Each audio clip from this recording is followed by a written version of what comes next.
যারা এই জুলাই আগস্টকে বিক্রি করে বাণিজ্য করছে তাদেরকে আপনারা দেখছেন সাম্য হত্যার পরে কোনো প্রতিবাদ করতে? এরা কারা? এরা আছে কোথায় এখন? এদেরকে পাবেন। এদেরকে কোথায় পাবেন জানেন? ঢাকা বিশ্ববিদ্যালয়ের শিক্ষার্থীদের এদের বিষয়ে অবগত হবে। এদেরকে পাবেন ওই সচিবালয়ে চুক্তির বাণিজ্য করছে, টেন্ডার বাণিজ্য করছে।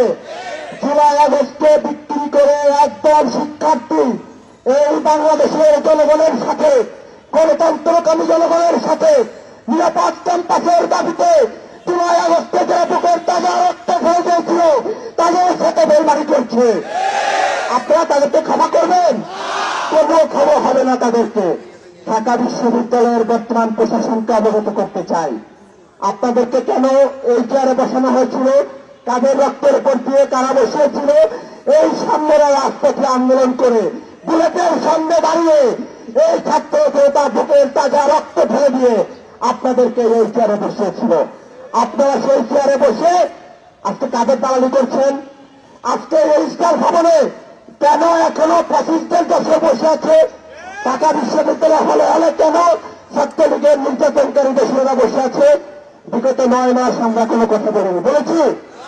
ঢাকা বিশ্ববিদ্যালয়ের ছাত্রদল বিগত 9 মাস এই প্রশাসনকে সর্বাত্মক সহযোগিতা করেছে। কিন্তু আজকে আমরা কেন এই প্রশাসনের বিপরীতে দাঁড়িয়েছি?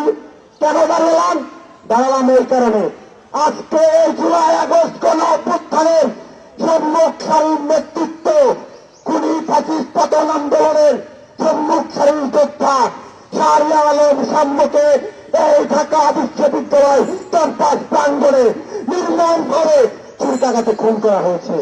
আমরা এর বাধা দিব না। ঢাকা বিশ্ববিদ্যালয়ের প্রত্যেকটি ছাত্র এই খুনের সুষ্ঠু বিচার চাই।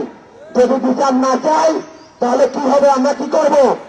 আমরা এই বর্তমান বিশ্ববিদ্যালয়ের প্রশাসনকে বাধ্য করব তাদের চেয়ার থেকে টেনে নেওয়াবো। আমরা এখনো কিন্তু ভালোভাবে আপনাদেরকে অবগত করছি।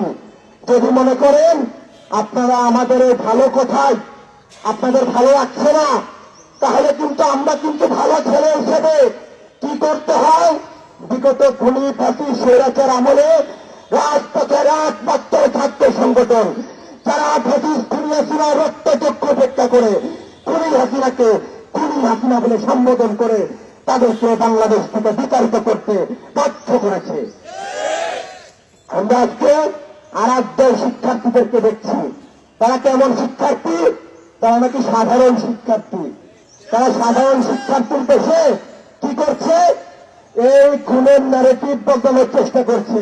ঠিক এরকম একটি ইতিহাসের, এটা হচ্ছে ইতিহাসের ঘটনার, এই যে পরবর্তী যে ঘটনা 1971 সালে আমরা ঠিক এরকম ঘটনা দেখেছিলাম। মহান স্বাধীনতার যুদ্ধ, বাংলাদেশের লক্ষ কোটি জনতার উপর, লক্ষ লক্ষ মানুষের রক্ত স্নাতের উপর যে স্বাধীনতা সার্বভৌমত্ব আমরা অর্জন করেছিলাম, সেই স্বাধীনতা সার্বভৌমত্বকে যারা অবিশ্বাস করে, যারা বিতর্কিত করে, যারা এখানে বাংলাদেশের স্বাধীনতা সার্বভৌমত্বের অস্তিত্বকে মেনে নিতে পারেনি, আজকে তাদেরকে আমরা দেখছি এই সাম্য হত্যার বিচারকে, এই সাম্য হত্যাকাণ্ডকে বিভিন্নভাবে প্রভাবিত করার চেষ্টা করছে। তাদেরকে উদ্দেশ্য করে হুঁশিয়ারি করে দিতে চাই, আজকের এই ঢাকা বিশ্ববিদ্যালয়ের অপরাজয় বাংলার বাংলাদেশ থেকে আপনারা যদি এখনো বাংলাদেশকে ধারণ না করতে পারেন, তাহলে আপনাদেরকে বলবো একদল কোথায় পালিয়েছে? 5 আগস্ট পরবর্তী সময় কোথায় পালিয়েছে? ভারতে। হ্যাঁ, যারা ভারতের দালালি করেছে তারা ভারতে পালিয়েছে। আপনাদেরকে উদ্দেশ্য করে করছি, কারোর দালালি করেন না। দালালি করলে আপনাদেরকে পালিয়ে যেতে হবে। 5 আগস্ট পরবর্তী সময়ে ঢাকা বিশ্ববিদ্যালয় সহ বাংলাদেশের কোন শিক্ষা প্রতিষ্ঠানে, কোন জায়গাতে কেউ যদি ফ্যাসিস্ট হয়ে উঠতে চায়, বাংলাদেশের জাতীয়তাবাদী ছাত্রদল শক্ত হাতে তাদেরকে প্রতিহত করবে। বিচার বিচার বিচার চাই, সাম্য হত্যার বিচার চাই।